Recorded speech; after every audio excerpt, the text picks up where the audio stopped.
Hey guys, welcome to success Dilip. मैं दिलीप कुमार, स्वागत है आपका इस वीडियो में। तो दोस्तों, बात करने वाले हैं आज की अमेजिंग रिक्रूटमेंट के बारे में, जो कि वैकेंसी रिलीज की गई है एचपीसीएल की तरफ से। जी हाँ दोस्तों, Hindustan corporation of India limited की तरफ से परमानेंट सरकारी नौकरी की जबरदस्त वैकेंसीज निकल चुकी है, जो कि ऑल इंडिया के फ्रेशर कैंडिडेट अप्लाई कर सकते हैं। बहुत बड़ी सरकारी नौकरी है ये। एक पीएसयू ऑर्गेनाइजेशन जॉब है। आपको पता है, पीएसयू में आपकी जॉब लग जाती है तो यही रॉयल जॉब होती है। उनमें से महारत्ना कंपनी में आपकी जॉब लगती है, तो सोच सकते हो क्या क्या बेनिफिट्स आपको मिलने वाली है। तो दैट्स अमेजिंग अपॉर्चुनिटी। एचपीसीएल की जूनियर एग्जीक्यूटिव एंड इंजीनियर की पोस्ट पर वैकेंसीज निकाली गई है। टोटल 100 नंबर ऑफ पोस्ट है, 100 वैकेंसीज है। और एचपीसीएल का एक डिपार्टमेंट है एचआरआरएल, यानी कि हिंदुस्तान राजस्थान रिफाइनरी लिमिटेड। इसी डिपार्टमेंट से वैकेंसीज आउट की गई है। तो चलिए डिटेल नोटिफिकेशन वाइज डिस्कस करते हैं कौन कौन से कैंडिडेट एलिजिबल है अप्लाई करने के लिए। Eligibility condition, selection process and application process वगैरह आपकी क्या होगी। Let start now. आगे बढ़ने से पहले चैनल पे अगर आप नए हैं so please do subscribe and hit the bell icon, ताकि इसी तरह लेटेस्ट सरकारी नौकरी की अपडेट आपको हमेशा मिलते रहे। साथ में आप टेलीग्राम चैनल जरूर ज्वाइन कर लें। गाइस, आप ट्रेड अपना ब्रांच, जो भी आपका ब्रांच है, वो कमेंट में ज़रूर बताएं। मैं आपके कमेंट के नीचे रिप्लाई कर दूंगा कि आप अप्लाई करने के लिए एलिजिबल हो अथवा एलिजिबल नहीं हो। सो गाइज, ये है आपका एक short notification. First of all, आपको नोटिफिकेशन जब मैं वेबसाइट दिखा रहा था तो उसी टाइम शॉर्ट नोटिफिकेशन शो कर रही थी। तो फिलहाल अभी शॉर्ट नोटिफिकेशन ही रिलीज की गई है, लेकिन मैं फुल नोटिफिकेशन डिटेल आपको बताऊंगा, क्योंकि प्रीवियस नोटिफिकेशन पहले एक बार रिलीज की गई थी। ये एडवर्टाइजमेंट नंबर देख सकते हो, HRRL रिक्रूटमेंट 02/2024, लेकिन 01/2024 की रिक्रूटमेंट पहले आ चुकी है। तो उसी के रिगार्डिंग मैं आपको पोस्ट यहाँ पर बताने वाला हूँ। वैकेंसीज है एचपीसीएल राजस्थान रिफाइनरी लिमिटेड की तरफ से। एक बहुत बड़ा ऑर्गेनाइजेशन है, महारत्ना सेक्टर है, आपको पता है, एक पीएसयू ऑर्गेनाइजेशन से एचपीसीएल। यहीं से परमानेंट जॉब होगी, बट जो जॉब लगेगी वो आपको राजस्थान में जॉब लोकेशंस होगी। तो एक चीज़ का ध्यान रहे, आपको राजस्थान विजिट करना होगा, क्योंकि आपकी जो जॉब लोकेशन होगी ना गाइस, वो आपका टोटली राजस्थान में होने वाली है। जूनियर एग्जीक्यूटिव की पोस्ट है एंड डिफरेंट अलग अलग तरह की पोस्ट पर रिक्रूटमेंट निकाली गई है। पोस्ट की अगर देखो तो E0 ग्रेड की पोस्ट है। टोटल 41 पोस्ट है। एक 40 पोस्ट पर रिक्रूटमेंट है, जो एक बहुत अच्छी खासी पोस्ट है। एचपीसीएल, इंडियन ऑयल, बीपीसीएल में इतनी पोस्ट निकल जाना बहुत बड़ी बात है। सैलरी 30,000 से लेकर 1,20,000 तक मिलेगी। और कंसोलिडेटेड पे अगर मैं बात करूं, जो आपको सीटीसी होगी पर एनम के हिसाब से, तो लगभग लगभग 8 लाख पर एनम सैलरी होगी। कोई भी एक्सपीरियंस रिक्वायर्ड नहीं है, फ्रेशर कैंडिडेट अप्लाई कर सकता है। नेक्स्ट, E1 ग्रेड की वैकेंसी है। टोटल 14 नंबर ऑफ वैकेंसीज है। 40,000 से लेकर 1,40,000 सैलरी मिलेगी। लगभग 10.5 लाख का पैकेज होगा। कोई भी आपको एक्सपीरियंस रिक्वायर्ड नहीं होगी। नेक्स्ट, आपका 45 वैकेंसी E2 ग्रेड का इंजीनियर 2 ग्रेड की वैकेंसी। 50,000 से लेकर 1,60,000 सैलरी। लगभग लगभग 13 लाख का पैकेज होगा, बट इसमें एक्सपीरियंस रिक्वायर्ड होगा 3 ईयर का। तो एक चीज़ का यहाँ पर ध्यान रहे कि 3 साल का एक्सपीरियंस जो इसमें रिक्वायर्ड होगा ही होगा। इसकी फॉर्म देखो, ऑनलाइन फॉर्म जो होगी, डिटेल वेबसाइट टोटली 4 सितंबर को पब्लिश होगी। ऑनलाइन 5 सितंबर से स्टार्टिंग है, और जो लास्ट डेट है 4 अक्टूबर 2024 तक इसकी लास्ट डेट होने वाली एप्लीकेशन का। अब चलिए चलते हैं थोड़ा क्वालिफिकेशंस पे और एज लिमिट पे क्या होगी प्रीवियस नोटिफिकेशंस के आधार।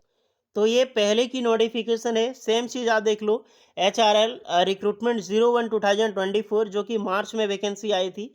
ये डिटेल एडवर्टाइजमेंट है, सेम रिक्रूटमेंट है, इसी तरह का पोस्ट निकाली गई थी। हम इसी को देखने वाले हैं, ओके। और ये जो ऑफिशियल नोटिफिकेशन जब 4 सितंबर को आएगी, तो उसका ऑफिशियल नोटिफिकेशन मैं टेलीग्राम चैनल पे दे दूंगा। तो जितने भी स्टूडेंट वीडियोस को देख रहे हैं, टेलीग्राम चैनल मस्ट है, आप ज्वाइन कर लेना, वहाँ पर नोटिफिकेशन मिला करेगी।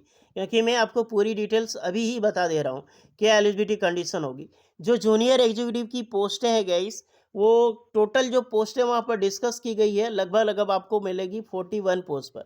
जहाँ पर ब्रांच होगी, तो एक बार ब्रांच देख लो कि जूनियर एग्जीक्यूटिव की कौन कौन सी ब्रांच के कैंडिडेट इसमें अप्लाई कर सकते हैं। तो फर्स्ट ऑफ ऑल रिक्रूटमेंट आपको देखने को मिलेगी मैकेनिकल के लिए, एंड यहाँ पर चार्टेड अकाउंटेंट की वैकेंसीज है, जो कि डिप्लोमा कर चुके हैं। तो मोस्टली जो इसमें रिक्रूटमेंट होगी वो मैकेनिकल की वैकेंसीज होगी। पहली वैकेंसीज मैकेनिकल की नहीं है, हालांकि इंजीनियर प्रोफेशनल की वैकेंसी उसमें chemical, petrochemical, mechanical, fire and safety ये एलिजिबल होगा, और डिप्लोमा के कैंडिडेट ओनली मैकेनिकल के कैंडिडेट अप्लाई कर सकते हैं।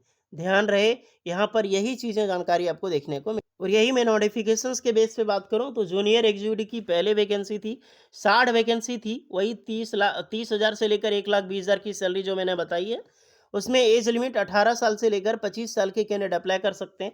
लेकिन पिछली बार केमिकल की वैकेंसी थी, इस बार मैकेनिकल की वैकेंसीज है। उसके बाद जितनी भी पोस्टें E1 ग्रेड की निकाली गई है, वो भी एक डिप्लोमा स्टूडेंट की ही वैकेंसीज है गाइस। ओके, जो भी E1 ग्रेड की वैकेंसीज है उसमें अलग अलग ब्रांच की होगी, पेट्रोकेमिकल एंड वेरियस। तो जो डिप्लोमा के कैंडिडेट हैं वो अप्लाई कर सकते हैं। जो E2 ग्रेड की वैकेंसीज है वो भी डिप्लोमा के कैंडिडेट की वैकेंसीज है, बट उसमें एक्सपीरियंस रिक्वायर्ड होगी। अब सैलरी में बता चुका हूँ, एज लिमिट 18 से 25 साल आपकी होने वाली है।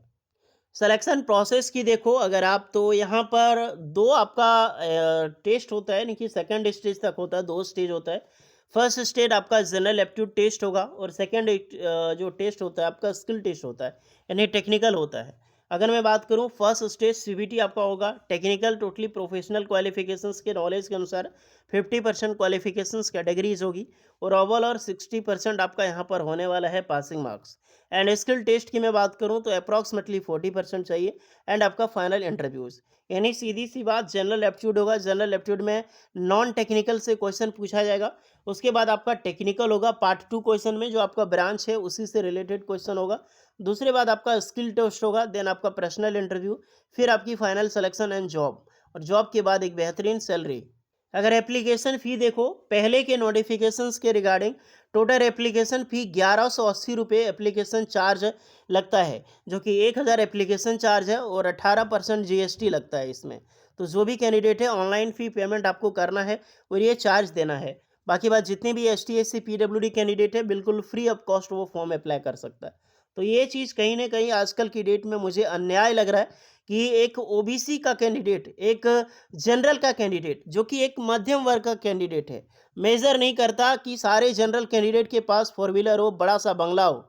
वो भी एक गरीब फैमिली से, पुअर फैमिली से बिलोंग करता है, वो तैयारी करता है किसी तरह। उनका एप्लीकेशन फ़ी 1180 रुपये लगने वाला है। कोई एस टी एस सी का कैंडिडेट है, पीडब्ल्यूडी कैंडिडेट है, उनका एप्लीकेशन फ़ी बिल्कुल ज़ीरो है, वैसे ही अप्लाई कर सकता है। कहीं ना कहीं ये अन्याय है। हाँ, रिजर्वेशन जरूर होना चाहिए, क्यों नहीं होनी चाहिए, बट एक चीज़ का ध्यान रहे, रिजर्वेशंस कोई कैटेगरी, जाति भेद के नाम से नहीं होनी चाहिए।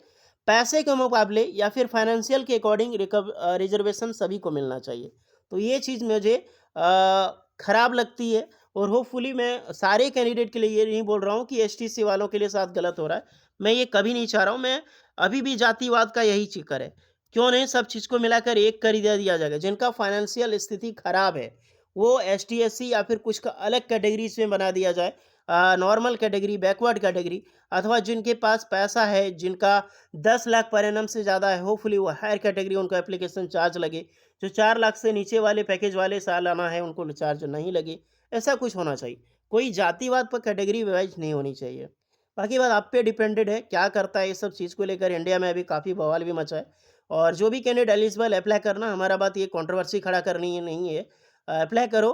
4 सितंबर 5 सितंबर से ऑनलाइन फॉर्म लिंक एक्टिवेट हो जाएगी। कुछ इसके रिगार्डिंग डाउट होगा तो कमेंट करके बताना। मिलते हैं नेक्स्ट वीडियो में, तब तक के लिए जय हिंद।